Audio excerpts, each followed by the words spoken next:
वैसे तो ये चीज़ हम बाहर जाके खाते हैं, बट आज मैं थोड़ा बना रही हूँ घर में। बट इस बार मैं जुगाड़ू तरीके से बना रही हूँ, क्योंकि मैंने इमली भिगोई नहीं थी। तो इमली की वजह से मैंने आमचूर पाउडर का यूज़ किया है। गुड़ को पानी डाल के मेल्ट कर लिया है, उसमें काला नमक, लाल मिर्ची पाउडर, आमचूर पाउडर, भुने हुए जीरे का पाउडर और नमक डाला। ये हमारी मीठी और खट्टी मीठी चटनी रेडी हो गई थी, क्योंकि मैंने आमली भिगोई नहीं थी।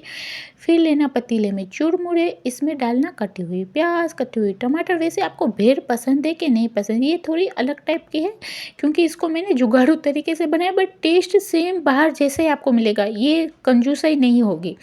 टमाटर, प्याज, हरी मिर्च के टुकड़े, कटी हुई कोतमीर।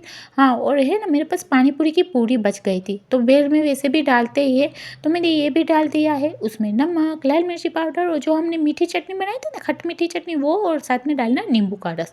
बस, और क्या, एकदम बाहर जैसी टेस्टी बेर हमारी तैयार है। हाँ, ऊपर से सेव डालना मत भूलना। वैसे आप कब बनाने वाले हो, बताना।